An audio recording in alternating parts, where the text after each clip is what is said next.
ஒரு பெண்ணோட ஜாதகத்தில் சுகப்பிரசவமாக பிறக்குமா சிசேரியனா பிறக்குமா 20க்கு மேற்பட்ட ஃபார்முலா இருக்குது.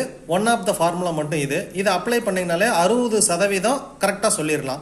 நீங்களே உங்கள் ஜாதகத்தை செக் பண்ணி பார்த்துட்டு கூட கமெண்ட்ஸில் சொல்லுங்கள். சில பேர் பாசிட்டிவாக சொல்லுவீங்க, சில பேர் இல்லைன்னு சொல்லுவீங்க. ஏன்னா இதுக்கு பேர் தான் ப்ராபபிலிட்டி. பட் முடிவுங்கிறது எப்படி எடுக்கணும்னா 100 பேர் ஆமாம் இல்லைன்னு பதில் சொன்னாங்க. இதில் 70% எத்தனை பேர் எந்த முடிவை சொன்னாங்க அதை தான் நம்ம டிக் பண்ணணும். புரிஞ்சுதுங்களா? 20 பேர் ஆமான்னு சொன்னாங்கன்னா அந்த முடிவு தான் கரெக்ட். ஓகே. 5ங்கிறது குழந்தை பாக்கியஸ்தானம். சிசேரியன் அப்படிங்கிறது ஒரு கத்தி வச்சு கிழிக்கிறது. கத்திங்கிறது ஆயுதம். அந்த ஆயுதத்தை குறிக்கக்கூடிய கிரகம் செவ்வாய். அப்போ 5ஆம் அதிபதி செவ்வாய் இருந்தாலோ 5ஆம் அதிபதியோட செவ்வாய் இருந்தாலோ 5ல் செவ்வாய் இருந்தாலோ இந்த குழந்தை சிசேரியனில் பிறக்கும். இன்னொன்று 5ல் ராகு கேது மாந்தி போன்ற அசுப கிரகங்கள் இருந்துச்சு அப்படின்னாலும் இந்த குழந்தை சிசேரியனில் பிறக்கும். இது ஆண் ஜாதகத்தை எடுத்துக்கலாமா அப்படின்னு கேட்டால் ஆண் ஜாதகத்தில் 40% தான், மீதி 60